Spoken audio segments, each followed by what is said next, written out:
If the expression x plus 1 over x to the power of 4 is fully expanded term by term, and like terms are collected together, there is one term which is independent of x. The value of this term is 10, 14, 19, 51, or 81. Okay, so we can obviously see that we could just manually expand this thing. That might be, again, just to get a sense of what the pattern is as you expand something like this. I'll probably just manually do the multiplication a couple of times and see if we can identify what the coefficient is. I think, though, this is going to have something to do with, in the same way, like if we had a binomial thing, then binomial raised to a power, the binomial coefficients obviously become important. There's a generalization of those binomial coefficients which act more like a pyramid of some sort, I believe. I don't really know how they work. I don't have any of the coefficients memorized or anything like that. So I'll probably just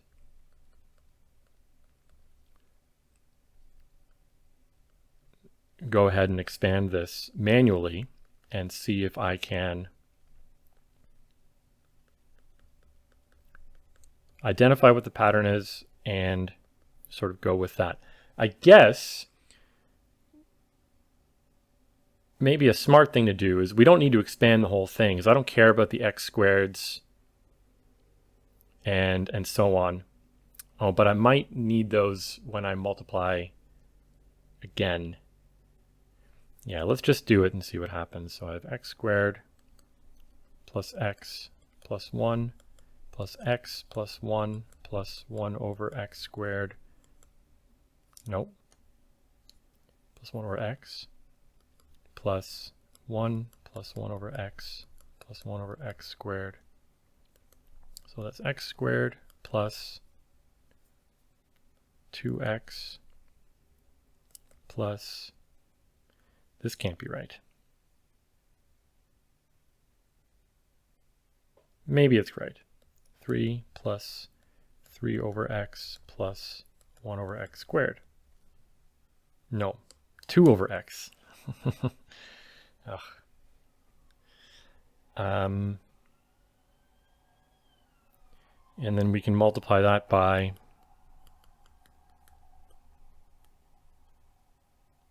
cubed is equal to this.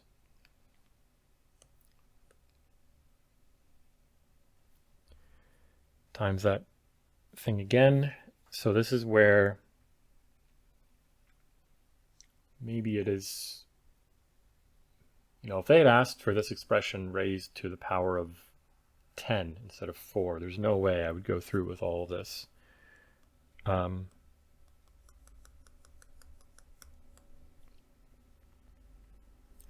So maybe I can come up with a smarter way of doing this.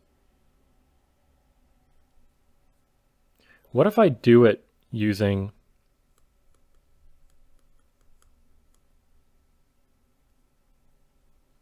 what if I do it like this? I'm going to group the terms x plus 1 over x plus 1 to the power of n.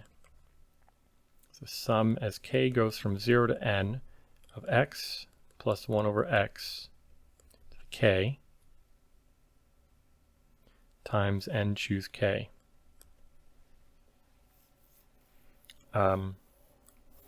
So I'm thinking of that as being a single term. And, well, I mean, if I want to write things out in full, I should have 1 to the power of n minus k here, but that, of course, is always 1.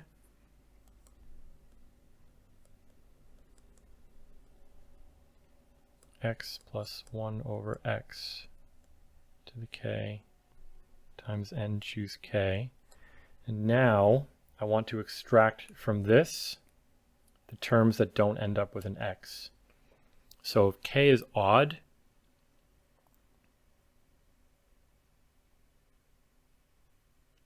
that will always contribute an x.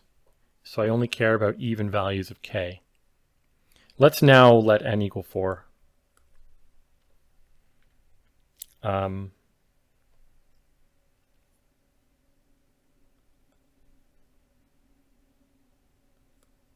And I'll write this out. I'll write that out. The sum at least.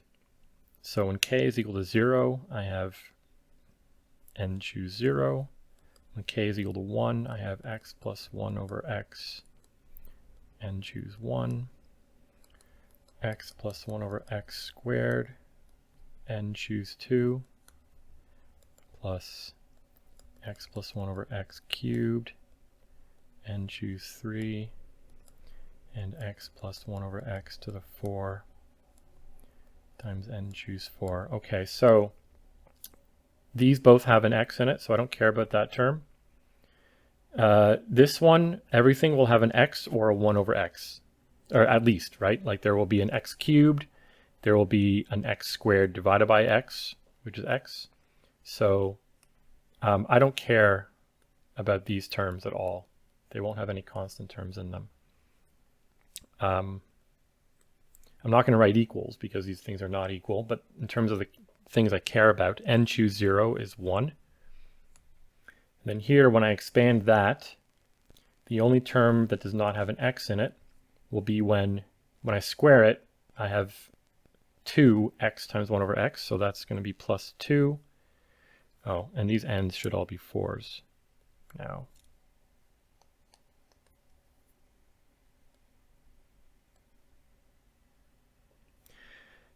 So there's a coefficient of 2 when I expand that, and then multiplied by 4 choose 2. 4 choose 2 is 1, 2, 3, 4, 5, 6.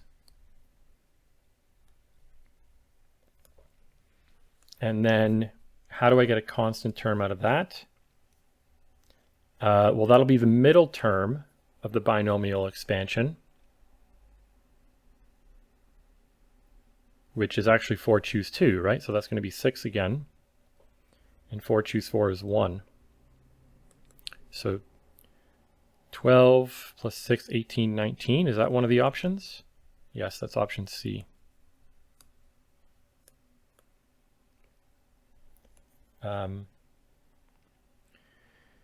Yeah, I hope people can see where I got that from. I did it in my head, essentially. But if you expand that whole thing squared, you'll get x squared plus 2 plus 1 over x squared. So that's where this 2 comes from, and it's being multiplied by 4 choose 2, which is 6. And then do the same thing here.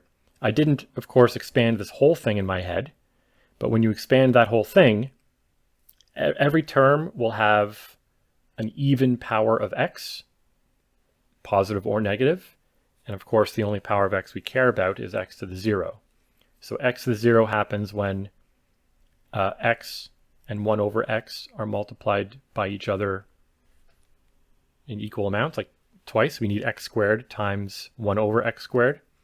And the coefficient in front of that in this thing corresponds to the middle binomial coefficient. So that'll be 4 choose 2, which we already know is 6. And then 4 choose 4 is 1. So yeah, I get 19. Hope that's the right answer. Hope my logic worked out and I'm not missing anything here. But I think the key here was understanding that when you expand these things to arbitrary powers, the only way you get constants out of them is when obviously you have this constant itself that can get multiplied by itself many times, but also anytime an x gets multiplied by a 1 over x. And so this pairing is somehow important. And that's what led me to